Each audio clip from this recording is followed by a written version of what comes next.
Hey guys, today is June 6th, 2024, and I'm just going to jump right into this with an 80th anniversary D-Day build here. Got a great little Airfix 72nd scale Higgins boat and some uh, Omaha Beach Rangers here from Pegasus Hobbies. Now, to be fair, this footage wasn't actually shot today. This is about a month old or so. It's a pretty straightforward build. The kit and the figures are not too difficult to put together and paint up and everything, but the purpose of this build wasn't so much these kits. It was the diorama that I figured was going to take a little bit more time, so I wanted to keep the kits themselves as simple as possible. Unfortunately, the Airfix kit didn't come with any crew for the Higgins boat, and despite a lot of great poses and a ton of figures in this Pegasus kit, nothing really jumped out at me that I thought I could easily convert over to the crew, so that's something I'll have to address down the road. As much as I'd like to call this thing completely finished, it's more finished for time at this point. I would like to go back and add a bit of cabling, I guess you'd say, to the ramp to be able to actually rig that ramp open. The kit does have the details for the pulley system, so getting some rigging string or something like that, some easy rigging to add a little detail there would be cool. Adding some ropes in general, maybe a bit of stowage on the boat, and then of course the crew. But again, just given the limitations of the kit and the time frame, I really wanted to get this done today. So I just wound up going until it was good enough. One thing that was really beneficial was you'll see here in a second. I kept the lower body here, whatever the lower floor plate, removed. Which again, in terms of attaching the boat to the base and then painting, doing the resin pour, adding some casualties in there, that all worked out.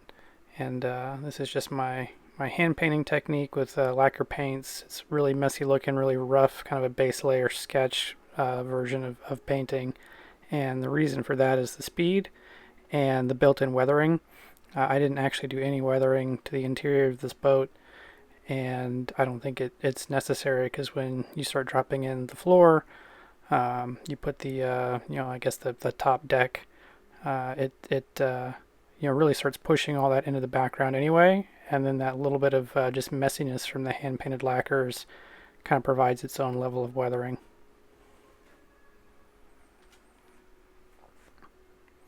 So again, pretty straightforward build. It wasn't long until I got this thing primed up and cut some wood here to get the foundation of the base going.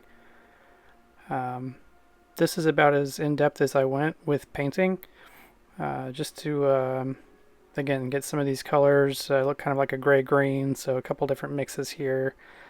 Darker on the inside than on the outside, but you'll notice I had primed the top, again, I guess they'd call it the deck, in a black primer, and then painted all that gray over top, which with that black base actually made it look kind of like this blue color you see here. It's like a blue-gray on the exterior. I think the interior looks fine. Again, it's kind of a background detail compared to the rest of the boat. But after painting the top deck, I then went back and primed the boat itself using a gray primer. And when I painted all the exterior sidewalls as opposed to the top deck, see, here's the gray primer that I used, just masking the bottom off so you can kind of save the bottom anti-fouling. I guess they used a black instead of a oxide red. But anyway, when I went to paint all the exterior, like the sidewalls and everything else, just using like some sponge techniques and splatter, kind of a wet on wet messy style. Again, just kind of built-in weathering process. I didn't do any weathering other than just the base painting itself. But you'll notice the base and the hull area seem much brighter, almost like a white gray, very pale light gray, as opposed to the top, which is more of a blue gray, kind of a cool gray, I think, because I just went gray over the black as opposed to gray over gray. So I would have liked it if the top deck and the sides matched a little closer. I did do my best to kind of tie it together just with messy painting, but it is what it is. Again, this was really going to be the challenging part, not so much the kits or the lack of crew figures, but the actual base. And then I did 3D print some hedgehogs there. This is all just like a drywall spackling compound, a pre-mixed drywall patch compound, one of those that starts out pink and then dries white. Yeah, they say it's like one of those 5-minute kind of things, but when you lay it on this thick, it took quite a bit of time to dry.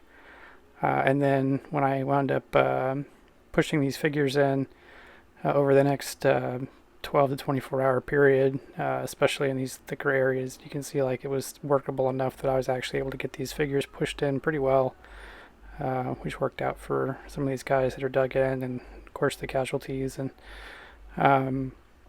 I went back over it with a bit of modeling paste and texture paste and then wood glue to really soak everything in there and further integrate all these figures into the beachhead here.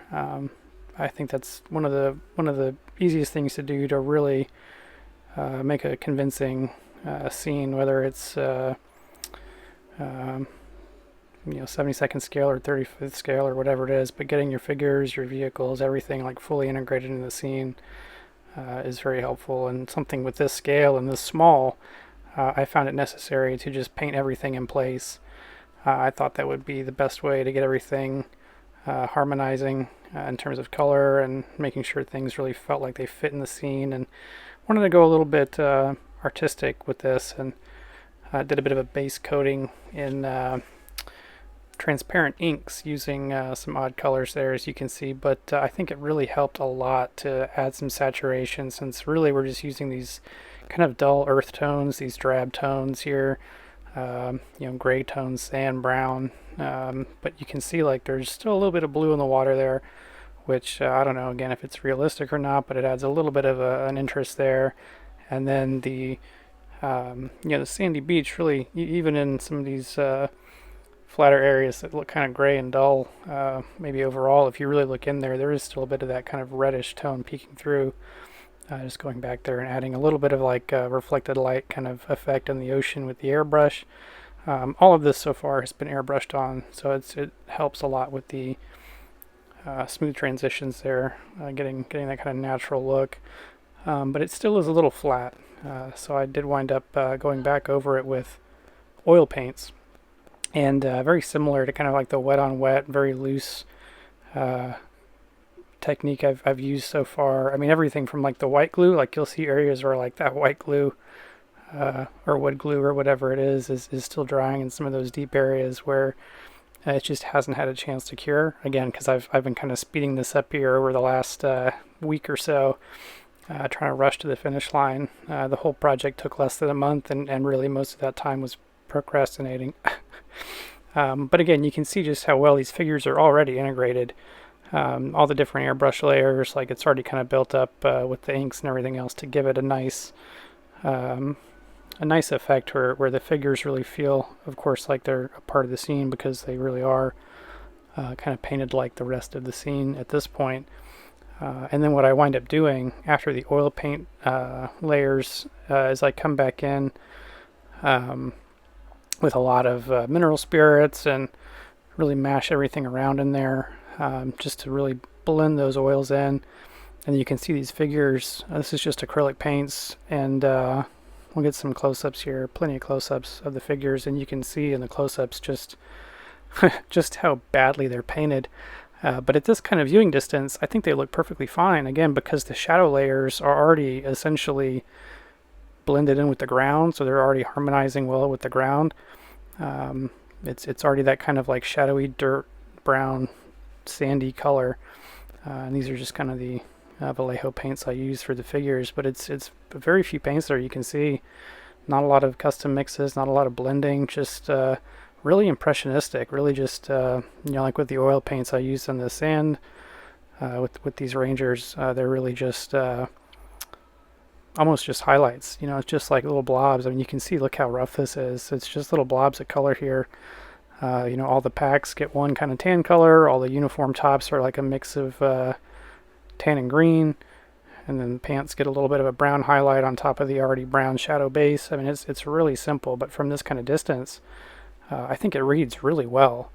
It kind of gives it that impressionistic oil painting feeling, where like up close you can see these brush strokes. But oh yeah, check the time here. This is this morning, 9:30 in the morning, about 12 hours ago, and yeah, the resin is still curing. I poured the last layer of this resin at 4 in the morning. I set my alarm to get up and do it, and this really saved the day. This quick coat epoxy. You can see the 4 to 5 hour demold time there, but you can pour second, third, fourth layers, whatever, every 2 hours. So I think from midnight to 2 and then 2 to 4 was my 3 layers here. And in the meantime, you can see I was just kind of poking around and painting an extra figure here. But here it is, getting ready to demold at noon or so. You can see again, just working on some figures. I was very nice to have that deck removable so I could just kind of pop some figures in there. And here we go. I've demolded it. I've got some heavy gel medium here, gloss medium. Got some woodland scenic snow. The snow I thought at first might be a little thick for scale, a little rough. But again, at the end of the day, given like that kind of painterly impressionistic style, I think it works out. And even before all this gloss medium dried, I went in with the oil paints, oil and water don't mix. So got this acrylic based gel medium and this oil, kind of thick impasto layer of white oil. And again, from a normal viewing distance, not so bad. As you get closer, okay, it's a little rougher, but I think overall, I think this really worked out pretty well. Again, this was this morning, so I don't know if I have the the greatest hindsight at this point, considering this was just a few hours ago. But I don't know. I've never done anything like this before. Watched a lot of videos, and I gotta say, from this kind of distance, even if I had taken a month to do this instead of 24 hours, I think I'd still be pretty pleased with it. Again, from this kind of viewing distance, I think it reads very well. It has the right amount of drama, the right amount of contrast and saturation. I've found I learned this the most, I think, just watching and learning from tabletop miniature painters. The more contrast you do, like bold, striking, garish contrast you do, the better it looks from a distance, from like a tabletop distance. Because if you spend a lot of time hand painting all these little tiny details that have like local contrast, if you're like an inch away, like you can see these little effects, but then you get a foot away, 5 feet, 10 feet away, like they all start blurring together and everything just winds up looking a little flat.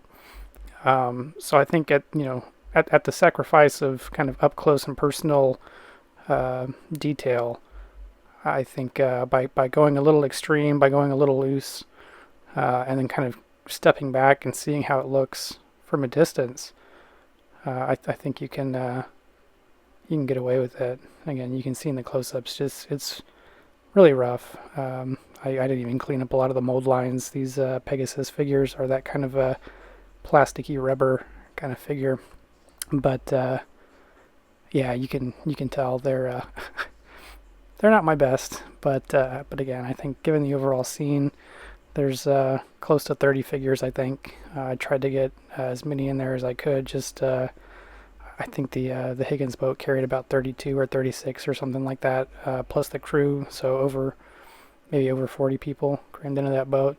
So I wanted to get that kind of representation on the beachhead, especially since units all got kind of commingled. But again, given the timeline, getting this done, I currently serve in the National Guard. I'm actually in the 29th Infantry Division, and so very familiar with like the Bedford Boys and the 29th Infantry. on Dog Green. So it was something I wanted to do, especially for the 80th anniversary. So I'm glad I was able to squeeze it in and learned a lot in a very short time. Really happy with how the ocean kind of turned out here, or the channel, I guess I should say. But yeah, again, I think I'll take it. You know, the effect at a distance, at the cost of perfection up close, I think is a perfectly fair trade. Again, I'd like to get some crew in the boat. I'd like to get some rope and rigging, and maybe make the Higgins boat look a little more lived in. But that's for another day. Right now, I'm just happy to be done with this. And then I've been seeing a lot of the stuff the services have put out, and historians and everybody else. So been a good day to get caught up on some D-Day history, some anecdotes, quotes, retrospectives. I wind up shutting off most of the lights in my little impromptu photo studio to get some of these shots here, and I think the change in lighting, I think, is much more representative of kind of the richness of the colors that I was able to achieve between the inks, the oils, and everything else here. But I don't know, as this video wraps up, I'll just read some notes here. These were taken by Major Stanley Bach on 6 June 1944, and then typed up by the Headquarters 2nd Information and Historical Service on 27 November 1944. His original notes were scrawled onto tattered pages from a memorandum book and on 3 different envelopes that he had ripped open to write on both sides. He was up for D-Day at 02:30, had breakfast by 3:10, was loaded onto the LCVP by 08:30, and then suffering rough seas by 09. About a half hour later, he was a half mile offshore, and then the ramp was down at 10:10 into ankle deep water. He annotated wonderful handling of the craft, but 5 minutes later was immediately pinned down by rifle and artillery fire. They made it to the St. Laurent Point, and the Navy was shelling it. By 11, the point was taken, and 11:30 they were well dug in. Also at 11:30, mortar, rifle, 88, and machine gun fire were so heavy on the beach, it's either get to the ridge in the back of the beach or be killed. By noon, the beach was at high tide, and the bodies were floating, so many dead Americans wound up on the beach at the high water mark. By 12:15, heavy mortar and 88 fire started on the beach from east to west. He saw a direct hit on a Sherman tank and annotated that the men were out like rats, at least those alive. Then 15 minutes later, saw an LCT that hit 2 mines on its way in, and then a third that disintegrated it. The rear end sunk. Saw a shell burst, and 2 Navy men were flying up in the air, going into the water, and then never saw them come back up. Saw a direct hit on beached LCM, flames everywhere, men burning alive. Beach can now be seen by 8 of glasses, entire distance about 2 miles east and 2 miles west, with tide slowly going out at 13:20. He's also able to see all the obstacles with deadly teller mines on top of the beach. By 1400, fire on the beach increasing. Aid man goes to help a man that was machine gunned, but hit by bullets himself. Another aid man pulled him back to the foxhole. By 15:20, a direct hit on a 2.5-ton truck gasoline load. Canvas is in flames. Another catches fire. Then the entire load goes up. Area 100 yards square. Men's clothes on fire. Attempt to roll in the sand to put out the flames. Some successful. Others die in flames. 15:40, infantry moving up path over the crest and moving forward. We endeavor to move on. Machine gun holds us up for a few minutes and then lifts. We get to the open field. Follow path. See 1 man that had stepped on a mine. No body from waist down, just entrails and chest organs. 1600. We reach the wood through field 500 yards from the top of the cliff we just came up. See a man on his knees. We think he's praying or scared. We roll him over and he's dead. Died on knees praying. 1630. Barbed wire, mines, mortars, machine gun fire, and 88 fire everywhere it seems. Prayed several times. Why do these things have to be forced upon men? 1700. Prisoners begin to come up the road. A sorry looking bunch in comparison to our well-fed and equipped men. P.S. I've seen movies, assault training demonstrations, and actual battle, but nothing can approach the scene on the beach from 11:30 to 1400 hours. Men being killed like flies from unseen gun positions. Navy can't hit 'em. Air cover can't see 'em, so infantry had to dig 'em out.